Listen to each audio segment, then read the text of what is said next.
Hi Laura, how are you doing? Good. So good to see you. How's it going?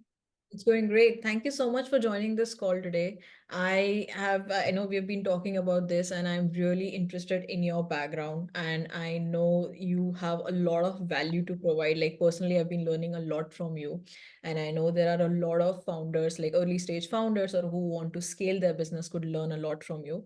So I'll give a brief background about you, and then we can get into some of the very technical questions about how entrepreneurs can scale their businesses. Right.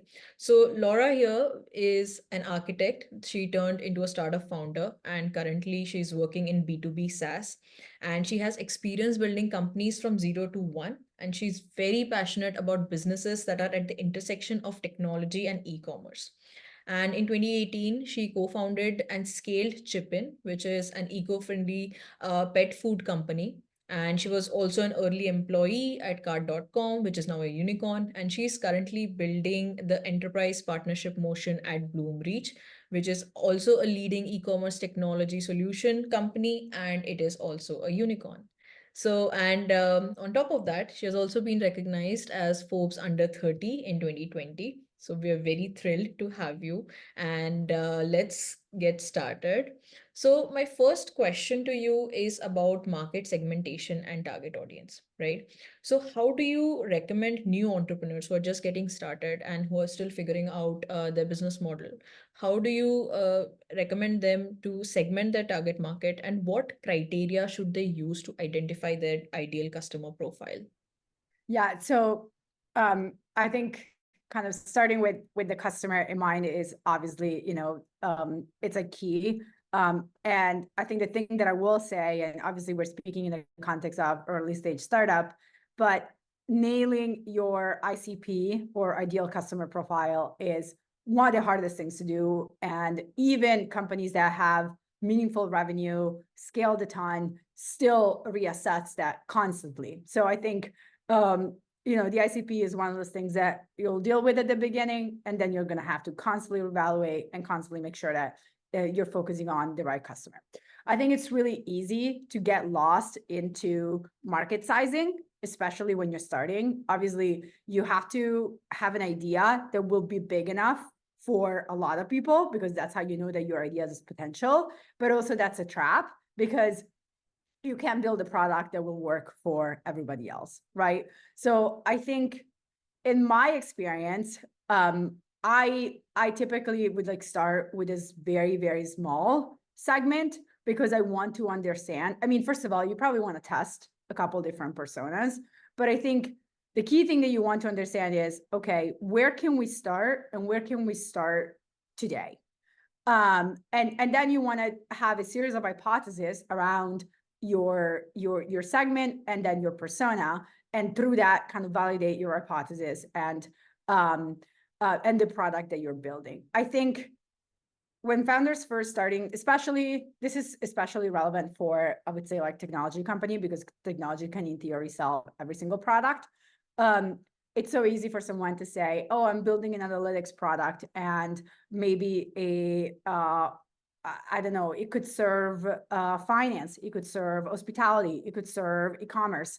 And I think it's really easy to get kind of trapped into that it can do everything type of mindset, versus you want to take a step back and say, where can we actually get some wins today?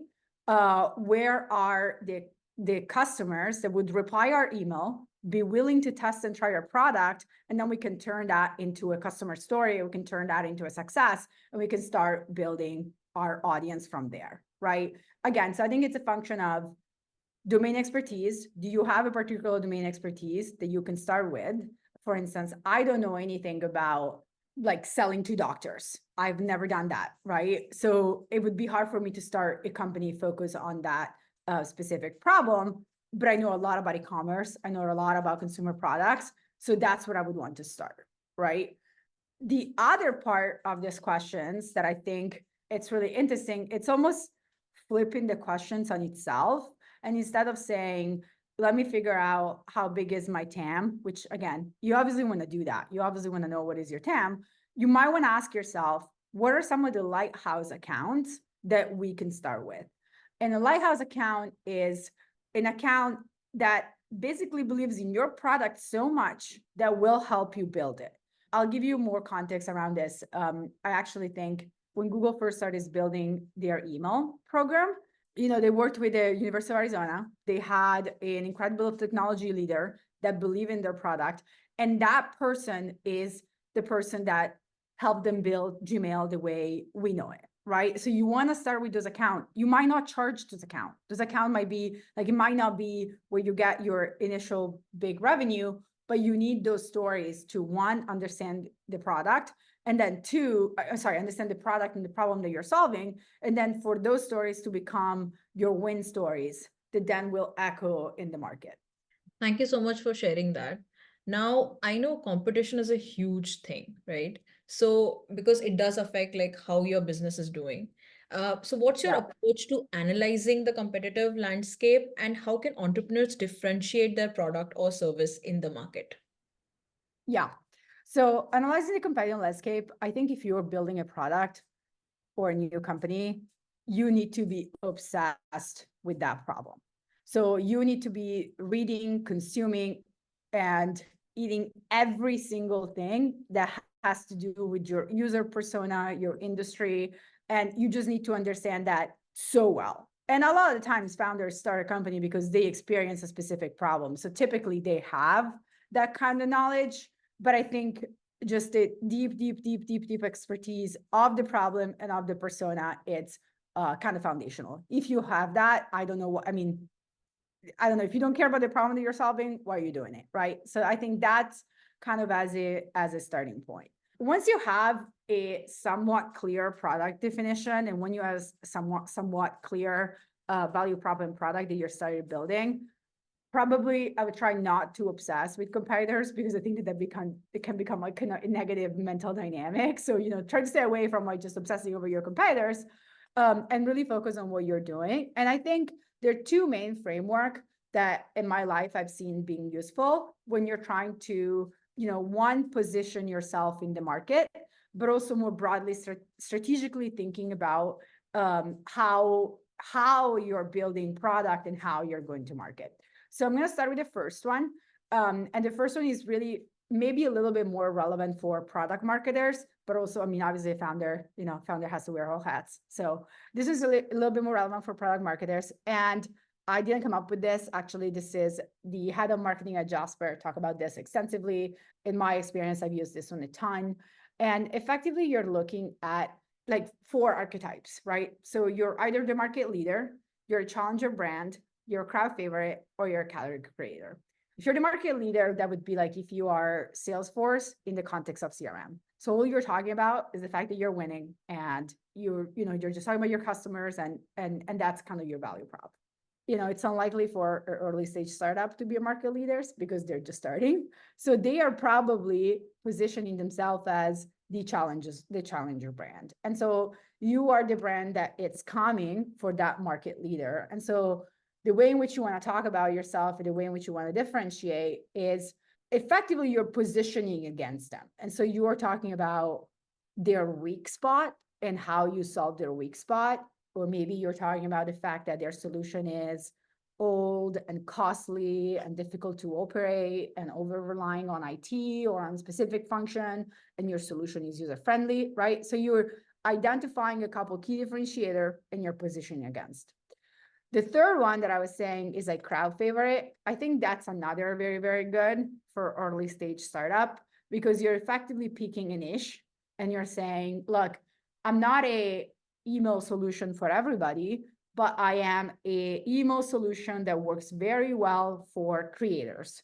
Or I am a email solution that works very, very well for small consumer product brands, right? So you're kind of picking a very specific niche, you're going deep there, and you become the crowd favorite. And then you can say, every single creator uses, I don't know, Beehive. That's like a really cool product. And again, all of your marketing done is focused on that audience. It's a tricky balance because as you grow, you might want to kind of go beyond that crowd favorite. So I think, there are kind of long-term implications around your product strategy, but it's definitely a good place to start. And then the last one, which I think is also relevant for startup, is the category creator piece. And that is, if you are in a new industry, you are kind of building the category. And so a lot of your marketing and your differentiation is actually less about the marketing and differentiation, and it's more about building out that category. For instance, we had that issue when we were at Chipin. We were building out a pet food is not a new category, but sustainable pet food was definitely a new category. And so as we were pitching to Petco, some of the large retailers, our metrics weren't comparable to the metric of a traditional pet food company. And so we had to educate them on the actual category.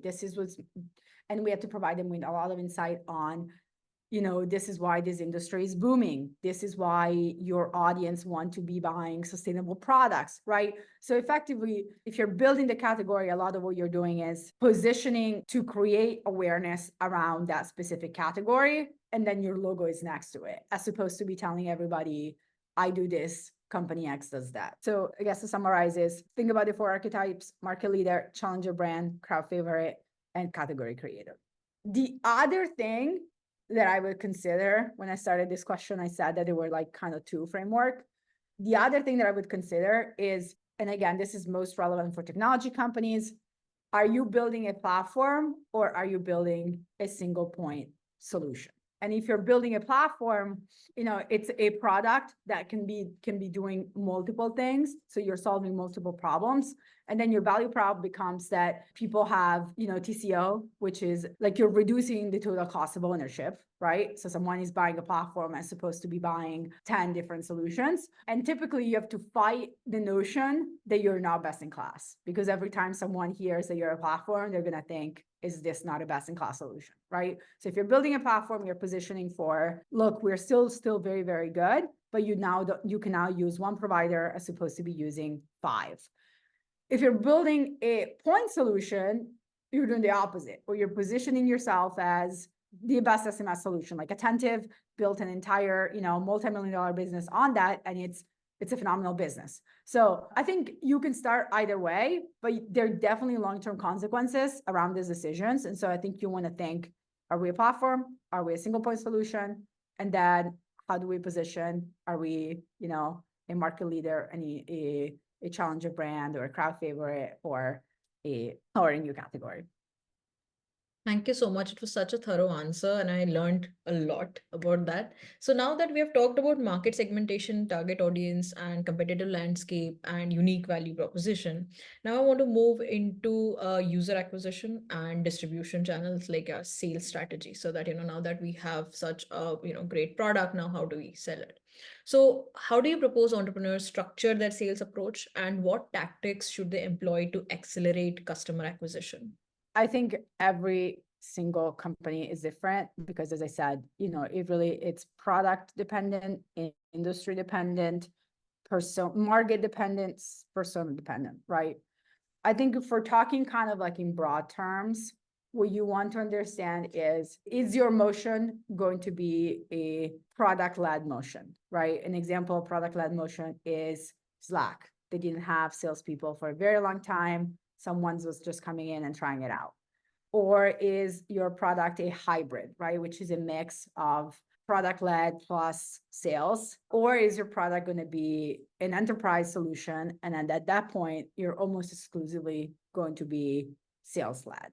When I think of early stage tech companies, typically what you have is actually a combination of product-led sales, right? So you have a product and people can come in, try for free, use, and then you actually, on top of that, overlay the founder-led sales, meaning that the founder is, following up with every single new customer and really being that first salesperson.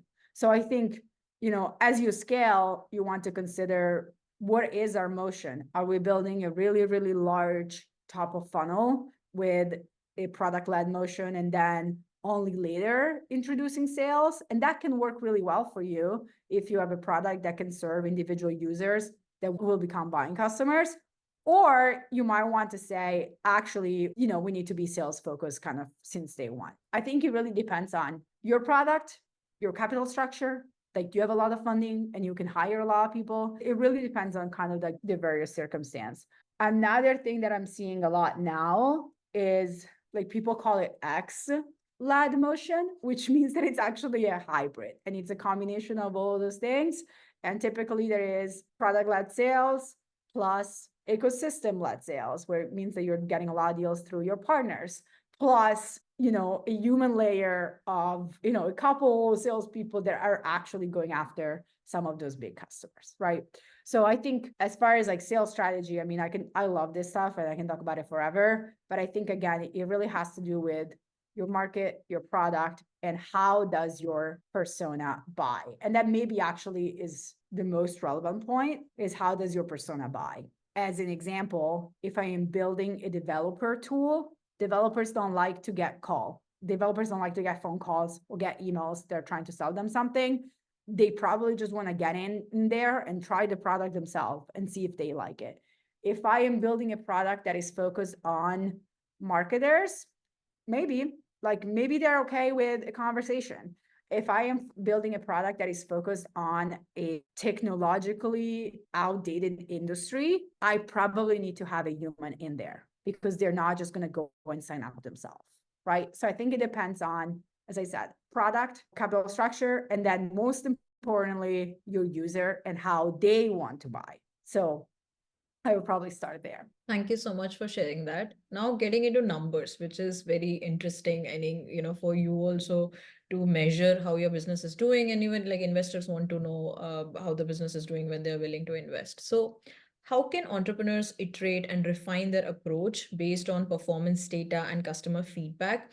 And what are the critical KPIs that they should guide their decision making? Yeah, I think you can go on ChatGPT or Google and just Google like what are top KPI for, B2B SaaS, and you're probably gonna get a very solid answer. I think the more important question is, what are the KPIs that matter to my business at this stage? And I think to me, that's a really hard question to solve as a founder or as an early stage employee at a company. To answer it broadly, I would say you're looking at revenue KPIs and then you're looking at retention KPIs. If you're looking at revenue KPIs, you're looking at MRR or ARR, your monthly recurring revenue, annual recurring revenue. If you're looking at retention KPI, you're looking at your churn, your customer lifetime value, your customer acquisition cost, your expansion revenue, your gross margins. Like those are like all of the revenue KPIs.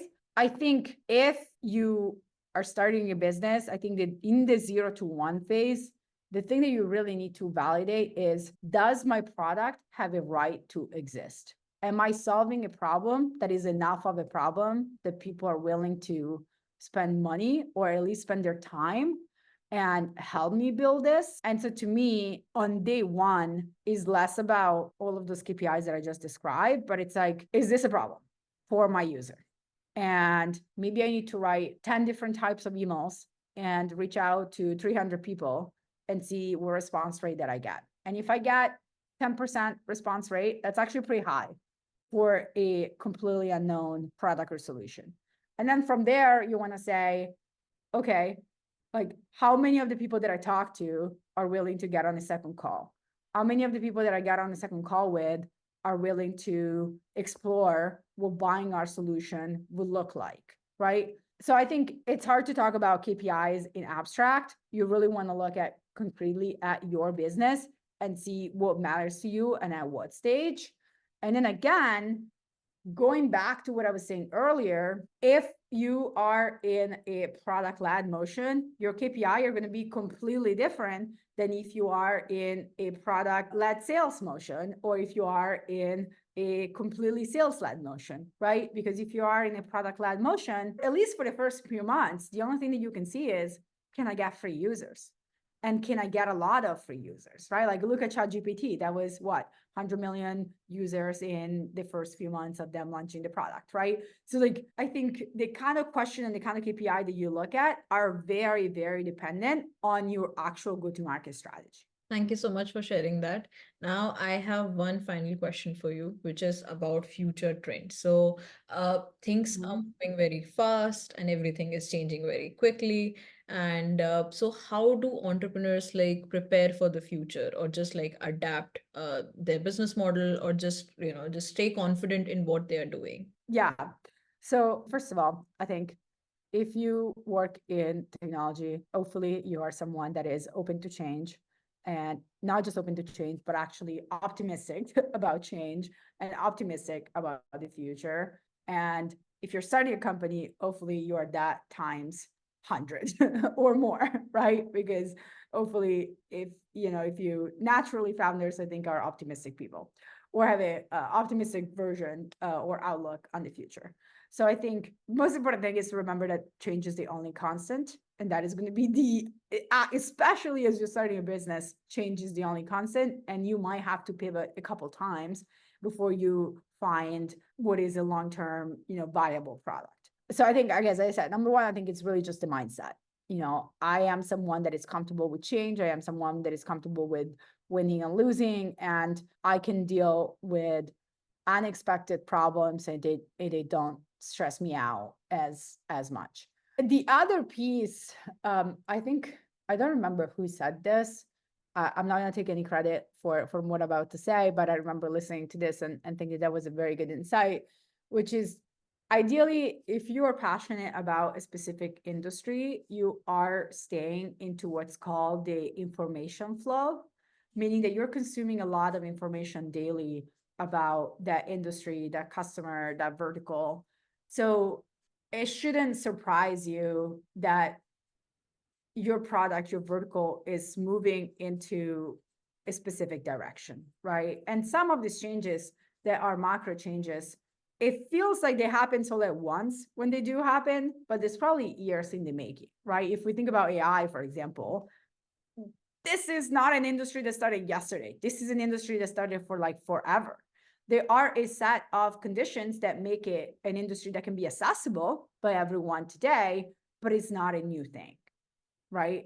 And I think same if you look at macro transformation within tech, like when we went from on-prem to cloud, things like that, if someone was working in technology, there were probably a lot of sign of early change that were maybe less visible to an outsider, but likely very visible to someone that was working in that group. So that's, I guess, like what I call like the information flow, meaning that you are in the problem and you can kind of anticipate where are things happening. Obviously, nobody can predict the future, I would say, but there are general trends that are happening on a scale that is so large. And I think, part of your ability is, can you pattern match? Can you start understanding where some of the things are happening? So I think mindset and being open to the change. And then two, be deep into that industry and constantly be curious so that you know everything that's happening so that you can kind of understand where things are going. Thank you so much for sharing that. That was very useful. And I think that mindset is something that, it's very inherent. And then you have to like rely on that when times are bad. So any final word of advice or anything that you want to share for the final point, which I haven't covered in my questions? No, I mean, I think building a technology product is super fun. Building any company can be super fun. I think it's also really hard. I think the good news is that it's so much easier to do that today than it was even just 10 years ago. There's so much knowledge, there's so much resources, there's so many communities.